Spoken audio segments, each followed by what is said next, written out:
모비딕 제25장 덧붙임. 포경어버의 존엄성을 위해 나는 확실히 입증된 사실들만 기꺼이 제시하겠다. 하지만 사실들을 전투태세로 배치한 뒤 자기 주장을 잘 표현해줄 합리적인 추론까지도 완전히 배제하는 변호인이라면 비난받아야 마땅하지 않을까? 근데도 왕과 여왕의 대관식에서 그들의 역할에 맞추어 그들에게 양념치는 기묘한 절차가 진행된다는 것을 잘 알려져 있다. 이른바 국가의 소금 그릇이 있는 이상 국가의 양념병도 존재할 수 있다. 그 소금을 정확히 어떻게 사용하는지 그것을 명확히 알고 있는 사람은 없다. 하지만 대관식 때는 왕의 머리에 마치 샐러드의 머리 부분에 기름을 치듯 엄숙하게 기름을 칠한다는 것을 나는 알고 있다. 그것은 기계에 기름을 치듯 머릿속이 잘 돌아가게 하기 위해서일지도 모른다. 이 대관식 절차의 본질적인 가치에 대해서는 여기서 깊이 생각해 볼 수도 있을 것이다. 일상생활에서는 머리에 기름을 바르고 기름 냄새를 풍기는 사람을 한심하게 생각하고 경멸하기 때문이다. 실제로 머릿기름을 약용 이외의 목적으로 사용하는 성인 남자는 몸 어딘가에 결함이 있을 것이다. 일반적으로 그런 남자는 대단한 사람이 될 수 없다. 하지만 여기서 생각해야 할 것은 이것뿐이다. 즉, 대관식에서는 어떤 종류의 기름이 사용되는가? 올리브 기름일 리는 없다. 마카사르 기름, 피마자 기름, 곰기름, 고래기름, 대구 간유일 리도 없다. 그렇다면 모든 기름 가운데 가장 향기로운 향유 고래기름, 가공되지 않고 오염되지도 않은 상태의 향유 고래기름일 수밖에 없지 않은가. 충성스러운 영국인들이여, 여러분의 왕과 여왕들의 대관식에 쓰는 기름을 공급하는 것은 우리들 고래잡이라는 것을 잊지 말지어다. 제26장 기사와 종자들.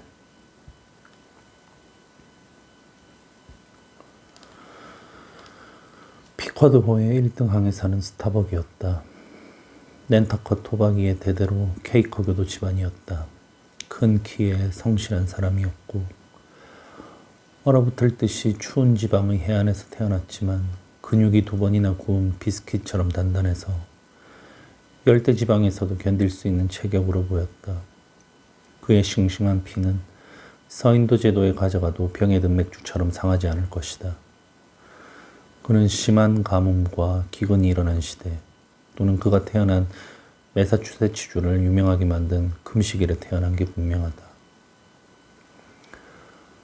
30번의 건조한 여름을 겪었을 뿐인데 그 여름들이 그의 몸에 불필요한 군사를 모조리 말려버렸다. 하지만 그의 깡마른 몸은 신체적인 질병의 징후로도 보이지 않았을 뿐만 아니라 체력을 소모시켜 몸을 조금씩 쇠약하게 만드는 고민과 걱정의 표시로도 보이지 않았다. 그것은 단지 몸이 응축된 결과일 뿐이었다. 그는 결코 못생기지 않았다. 오히려 그 반대였다. 깨끗하고 팽팽한 피부는 놀랄 만큼 건강한 상태였다. 그 피부에 빈틈없이 감싸인 몸은 내면의 건강과 힘으로 방부 처리되어 마치 이집트의 미라가 되살아난 것 같았다. 이 스타벅은 앞으로도 오랫동안 지금과 다름없이 견뎌낼 각오가 되어 있는 듯했다. 그의 내적 활력은 특허를 받은 크로노미터처럼 북극의 눈이나 자결하는 태양을 막론하고 어떤 기후에서나 잘 작동할 거라고 보증되었기 때문이다. 그의 눈을 들여다보면 그가 평생 동안 침착하게 맞선 수많은 위험의 잔상이 아직도 거기에 어른거리는 것이 보이는 듯했다. 차분하고 견실한 그의 인생은 대부분 말로 이루어진 지루한 장이 아니라 차분하고 견실한 그의 인생은 대부분 말로 이루어진 지루한 장이 아니라 몸짓으로 이루어진 인상적인 무언극이었다. 하지만 그 진지하고 강인한 불굴의 정신에도 불구하고 때로는 나머지 자질에 모두 영향을 미치고 어떤 경우에는 나머지 자질들을 뒤엎을 만큼 중요해 보이는 자질들을 그는 갖추고 있었다. 뱃사람치고는 이상하게 양심적이고 자연계에 대한 깊은 경외감을 가지고 있어서 거친 바다에서의 쓸쓸한 생활은 그의 마음을 미신으로 기울게 했다. 하지만 그가 믿는 미신은 어떤 사회에서는 무지가 아니라 오히려 지성에서 나오는 것처럼 여겨지는 미신이었다. 그는 외적 전조와 내적 예감을 민감하게 느꼈다. 이런 전조와 예감이 이따금 용접으로 접합된 강철 같은 그의 영혼을 굴복시킬 때도 있었지만 원래 무뚝뚝한 천성에서 그를 훨씬 멀리 벗어나게 하는 것은 멀리 코드곳에 두고 온 젊은 아내와 어린 자식에 얽힌 아련한 가정적 추억이었다. 그는 그 추억 때문에 앞뒤를 헤아리지 않는 무모하고 대담한 행동을 억제하는 잠재적 영향력을 훨씬 받기 쉬워지는 경향이 있다. 정직한 마음을 가진 사람들은 포경업 같은 위험한 직업에 종사하는 다른 사람들이 자주 보여주는 그런 저돌적인 행동을 자제한다. 고래를 두려워하지 않는 자는 내 보트에 절대로 태우지 않겠다. 라고 스타벅은 말했다. 이 말은 가장 믿을 수 있고 쓸모 있는 용기는 위험에 맞닥뜨렸을 때 그 위험을 정당하게 평가하는 데에서 나온다는 뜻일 뿐만 아니라 두려움을 모르는 사람은 겁쟁이보다 훨씬 위험한 동료라는 뜻이기도 했다. 그래. 저기 있는 스타벅만큼 조심스러운 사람은 이 포경업계 어디에서도 찾아볼 수 없을 거야. 2등 항해사인 스터브가 말했다. 하지만 조심스럽다는 말이 스터브 같은 고래잡이, 아니 모든 고래잡이들의 입에서 나올 때 정확히 무슨 뜻인지는 오래지 않아 알게 될 것이다. 스타벅은 일부러 위험을 찾아다니는 십자군 전사는 아니었다. 그에게 용기는 감정이 아니라 다만 자기한테 유용한 것이었고 실제로 꼭 필요한 경우에 언제든지 쓸 수 있도록 늘 가까이 있는 것이었다.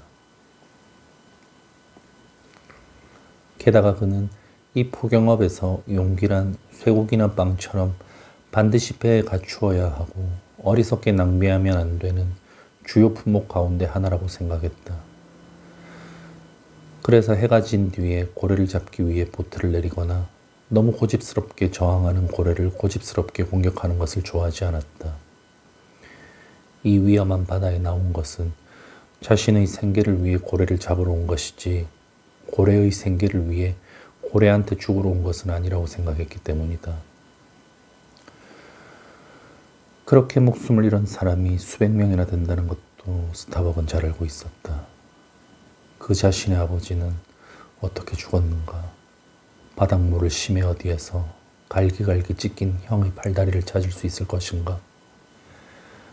그에게 이런 기억이 있고 게다가 좀 전에 말했듯이 미신을 품고 있음에도 불구하고 이 스타벅이 여전히 용기를 발휘할 수 있었다면 그의 용기는 정말 대단했던 것임이 분명하다. 하지만 그런 정신 구조를 가지고 있고 그렇게 끔찍한 경험과 기억을 가진 사람이 합리적인 상태에 있을 리가 없었다. 그런 경험과 기억들은 그의 내면에 어떤 요소를 자라나게 했을 것이고 이것은 잠재해 있다가 적당한 상황이 닥치면 껍질을 깨고 나와서 그의 용기를 모두 태워버렸을 것이다. 그는 용감할지 모르지만 그것은 대담한 사람에게서 주로 볼 수 있는 용기였다. 그 용기는 일반적으로 바다나 바람이나 고래 또는 세상에 흔히 있는 불합리한 공포와 맞닥뜨렸을 때는 꿋꿋이 견뎌내지만 더 정신적인, 그렇기 때문에 더욱 무시무시한 공포, 예컨대 어떤 힘께나 가진 사람이 격분하여 눈살을 찌푸리며 위협할 때의 공포는 견뎌내지 못한다.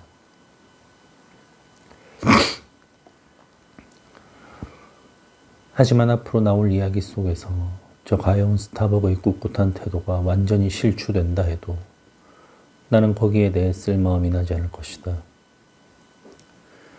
영혼이 용기를 잃은 사실을 폭로하는 것보다 슬픈 일, 아니 충격적인 일은 없기 때문이다.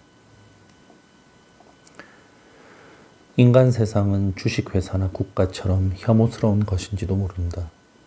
거기에는 악당도 있고 바보도 있고 살인자도 있을 것이다. 인간은 비열하고 빈약한 얼굴을 갖고 있을지도 모른다. 하지만 이상적인 인간은 너무나 고귀하고 찬란하며 당당하고 빛나는 존재이기 때문에 그에게 어떤 수치스러운 결점이 있다면 동료들은 가장 값비싼 옷이라도 들고 달려가서 그의 결점을 덮어주어야 할 것이다.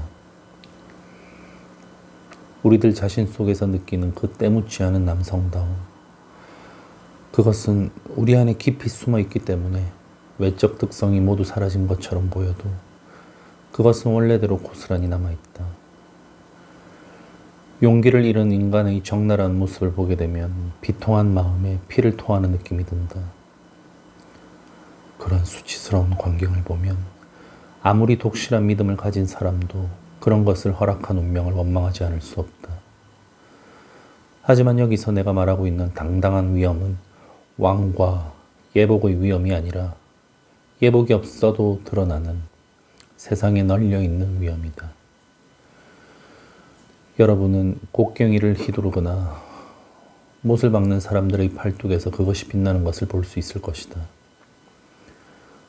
신에게서 끝없이 나와 사방팔방으로 퍼져나가는 그 민주적 위엄, 오 신이여, 위대한 절대적 신이여, 모든 민주주의의 중심이자 둘레인 신이여, 신의 편재여, 우리의 신성한 평등이여.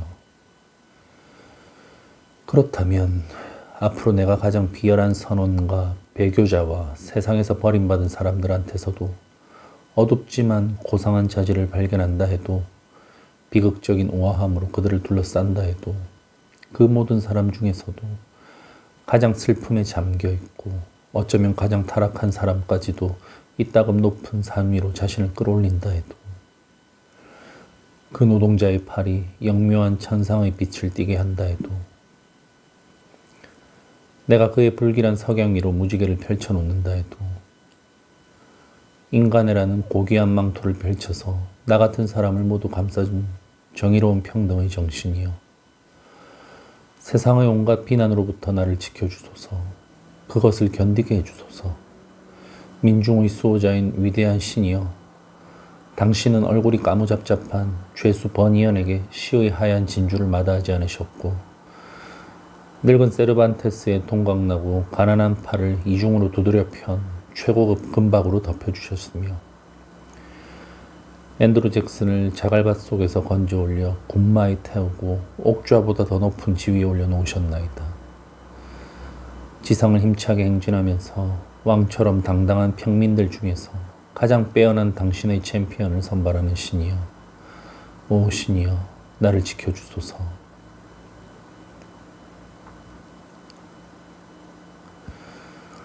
제27장 기사와 종자들 계속. 스터브는 2등 항해사였다.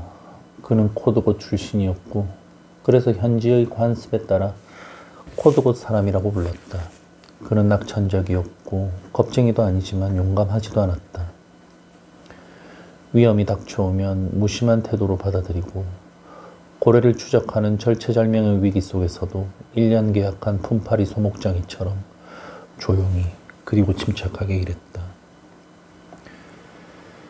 명랑하고 느긋하고 태평스러운 그가 보트를 지휘하는 모습을 보면 아무리 치명적인 위험도 만찬 회에 불과하고 자신의 보트에 탄 선원들은 모두 초대된 손님일 뿐이라고 생각하는 듯했다.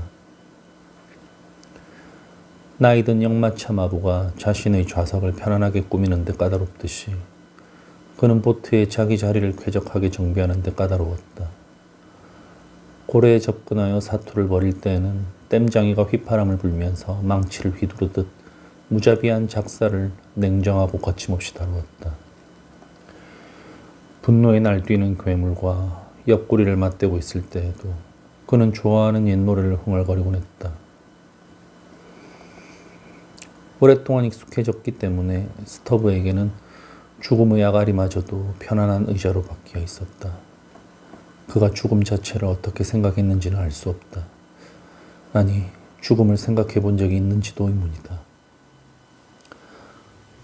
하지만 즐거운 저녁 식사가 끝난 뒤 그 문제에 마음을 돌릴 기회가 있었다 하더라도 그는 훌륭한 선원답게 죽음을 빨리 돛대 위로 올라가라고 부르는 당직의 외침소리 정도로밖에는 받아들이지 않았을 것이고 돛대 위에서 무엇을 할지는 당직의 명령에 따르고 나면 저절로 알게 될 거라고 생각했을 게 분명하다.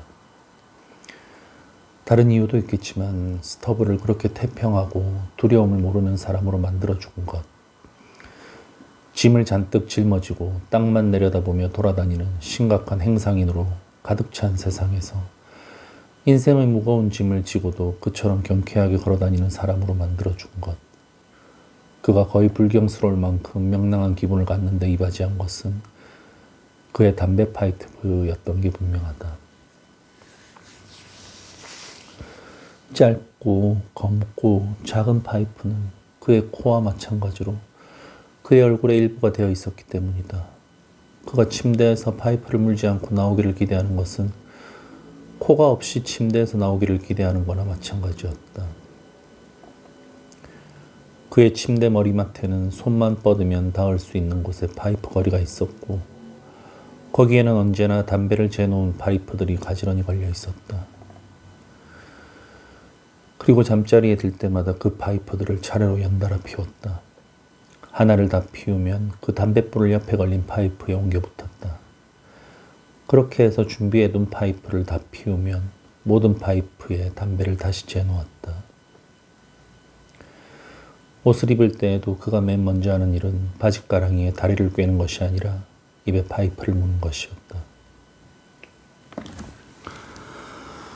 스터브가 그렇게 특이한 기질을 갖게 된 원인은 여러 가지가 있겠지만 이 줄담배도 하나의 원인이었을 게 분명하다. 누구나 알고 있듯이 이 지상의 공기는 육지든 바다든 간에 공기를 내쉬면서 죽은 수많은 사람들의 형언할 수 없는 비참함으로 심하게 오염되어 있기 때문이다. 콜레라가 유행할 때처럼 밖에 나갈 때는 장뇌로 처리한 손수건을 입에 대고 다니는 사람들도 있다. 그와 마찬가지로 스터브의 줄담배는 모든 정신적 시련을 없애주는 일종의 소독약으로 작용했을지도 모른다. 3등항에 사는 비니어드 섬의 티스베리 출신인 플래스크였다. 그는 땅딸막하고 다부진 체격에 혈색이 좋은 젊은이인데 고래에 대해 매우 호전적이었다. 그는 커다란 고래야말로 자신의 원수, 조상 대대의 원수라고 생각하여 고래를 만날 때마다 죽이는 것은 그에게 명예가 걸려있는 일종의 체면 문제였다. 그래서 고래의 거대한 덩치와 신비로운 행동이 자아내는 여러 가지 경위에 대해 그는 어떤 의미의 존경심도 느끼지 않았고 고래와 마주쳤을 때의 위험에 대해 불안 같은 감정도 전혀 느끼지 않았다. 따라서 그 놀라운 고래는 크게 확대된 생쥐이거나 기껏해야 물쥐일 뿐이고 선수를 쳐서 포위한 뒤 약간의 시간과 노력만 들이면 얼마든지 죽여서 삶아 먹을 수 있다는 것이 플래스커의 생각이었다. 이 무지하고 무의식적인 대담성 때문에 플래스커는 고래 문제에서 좀 익살스러운 사람이 되었다. 고래를 쫓는 일은 그에게 일종의 장난이었고 그래서 홍곳을 돌아 3년 동안 항해하는 것도 그 기간만큼 지속되는 즐거운 장난은 지나지 않았다. 목수가 사용하는 못에는 두드려 만든 못과 그냥 쇠를 잘라서 만든 못 두 가지가 있다고 하는데 인간도 그렇게 나눌 수 있을지 모른다. 땅딸막한 플래스크는 두드려 만든 못, 말하자면 한 번 달라붙으면 좀처럼 떨어지지 않는 못이었다. 피쿼도어에서는 왕대공이라고 불렀다. 그의 체형이 북극해의 포경선에서 왕대공이라는 이름으로 불리는 짧고 네모난 목재에 비유할 수 있었기 때문이다. 이 왕대공은 부채꼴로 끼워 넣은 여러 개의 받침목과 더불어 저 사나운 바다에서 거센 파도에 밀려오는 얼음 덩어리의 충격에도 배가 견딜 수 있도록 버팀대 역할을 해준다. 이들 세 명의 항해사 스타벅, 스터브, 플래스크는 중요한 사람들이었다. 보편적 규정에 따라 피커드호의 보트 세척을 지휘하는 것은 바로 그들이었다. AF 선장이 이제 곧 고래를 공격할 병력을 정렬시키고 전투 명령을 내리면 이들 세 항해사는 각 중대의 장이 되었다. 그들은 길고 날카로운 고래잡이 창으로 무장하고 있으니까 정예로 선발된 삼창사라고 할 수 있었고, 그렇다면 작살잡이들은 투창병이라고 할 수 있었다. 이 이름 높은 포경업에서 항해사나 보트장은 옛 중세의 기사가 종자를 들이고 있는 것처럼 보트키잡이나 작살잡이를 거느리고 있는데, 그들은 위급한 상황에서 고래를 공격하던 항해사의 창이 심하게 뒤틀리거나 구부러지면 항해사에게 새 창을 건네준다. 게다가 둘 사이에는 되게 긴밀한 우정이 존재한다. 따라서 피커드호의 작살잡이들이 누구이고 그들이 각자 어떤 보트장에게 속해 있었는지를 이 자리에 적어두는 것이 적당할 듯하다. 첫째로 퀴케그. 1등 항해사 스타벅이 그를 종자로 선택했다. 하지만 퀴케그에 대해서는 여러분도 이미 알고 있는 바와 같다. 다음은 타슈테고. 순수한 인디언으로 비니어드 섬 서쪽 끝에 있는 게이헤드 출신인데, 이곳에는 오랫동안 이웃한 낸터커 섬의 용맹무쌍한 작살잡이를 대부분 공급해온 인디언 마을의 마지막 자취가 아직도 남아있다. 포경업계에서 그들은 대개 게이헤드 사람이라는 통칭으로 불린다. 타슈테고의 길고 메마른 검은색 머리카락, 튀어나온 강대뼈, 동글동글한 검은 눈, 인디언치고는 크기 때문에 동양적이지만 반짝거리는 눈빛은 남극적이다. 이 모든 것은 그가 뉴잉글랜드의 거대한 사슴을 찾아 손에 활을 들고 본토의 원시림을 누비고 다닌 그 자랑스러운 전사 사냥꾼들의 순수한 피를 물려받았다는 것을 충분히 보여주었다. 하지만 타슈테고는 이제 숲속의 맹수들이 지나간 자국을 냄새맡고 다니는 것이 아니라 바다의 큰 고래를 추적하여 사냥했다. 조상대대로 내려온 백발백중의 화살은 한 번도 빗나간 적이 없는 자손의 작살로 바뀌었다. 뱀처럼 유연한 그의 팔다리에 솟아오른 갈색 근육을 본 사람이라면 초기 청교도들의 미신을 거의 믿었을 것이고, 이 야생의 인디언이야말로 하늘의 모든 힘을 가진 왕자의 아들이라고 반쯤은 믿었을 것이다. 타슈테고는 2등 항해사인 스터브의 종자였다. 작살잡이들 가운데 세 번째는 다구. 거대한 몸짓에 피부가 석탄처럼 새까맣고 걸음걸이가 사자 같은 흑인인데, 아하수에로스를 생각나게 했다. 귀에는 황금 귀고리 2개가 매달려 있었는데 귀고리가 너무 커서 선원들은 그것을 고리 달린 볼트라고 부르고 윗돛대의 독건을 거기에 고정시키면 좋겠다고 말하곤 했다. 젊은 시절에 다구는 고향 해안의 한적한 우미에 정박해 있던 포경선에 자진해서 탔다. 그 후 아프리카와 낸터컷, 고래잡이들이 가장 자주 드나드는 이교도의 항구를 제외하고는 세상 어디에도 가보지 못했다. 그리고 지난 몇 년 동안은 선주가 선원들의 태도에 유별나게 신경을 쓰는 포경선에서 대담한 고래잡이 생활을 해왔다. 그래서 다구는 야만인의 미덕을 모두 간직한 채 기린처럼 꼿꼿한 자세로 195cm의 거구를 양말 속에 모두 쑤셔넣고 가판을 돌아다녔다. 그를 쳐다보면 신체적으로 위축되는 느낌이 들었다. 그 앞에 서 있는 백인은 요새가 휴전을 간청하기 위해 내건 백기처럼 보였다. 이상하게 들리겠지만 이 당당한 최고의 흑인 아하수에로스 다구는 땅딸보 플래스커의 종자인데, 다구 옆에 서면 플래스커는 꼭 장기 말처럼 보였다. 피커드호의 나머지 선원들에 대해서 말하자면, 오늘날에는 미국 포경업계에 고용된 수천 명의 평선원 가운데 미국 태생은 절반밖에 안 되지만 간부 선원은 거의 다 미국 태생이다. 이 점에서는 미국 육군과 해군과 상선단, 그리고 미국 운하와 철도 건설에 고용된 엔지니어 집단의 경우도 포경업계와 마찬가지다.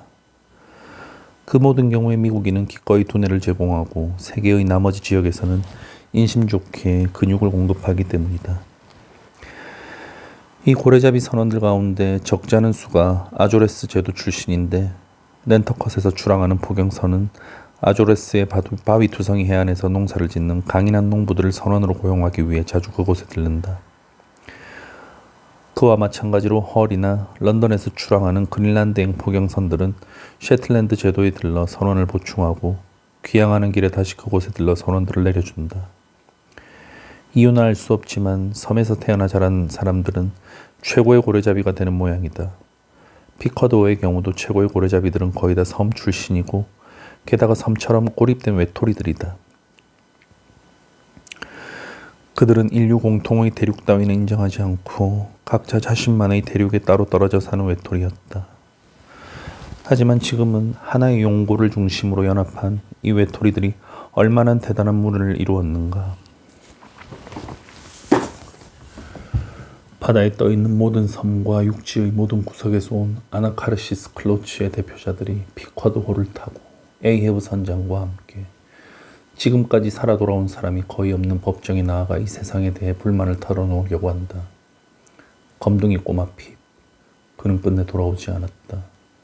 가여운 엘리베마 소년, 피쿼드호의 음산한 악가판 위에서 여러분은 머지않아 탬버린을 치는 그 소년을 보게 될 것이다. 영원한 시간을 예시하듯 그는 천상의 뒷가판에 불려나와 천사들과 함께 연주를 시작하라는 명령을 받았고 영광 속에서 탬버린을 쳤다. 그는 이 세상에서는 겁쟁이로 불렸지만 저 세상에서는 영웅으로 추앙받고 있다. 모비딕 여기까지 읽겠습니다.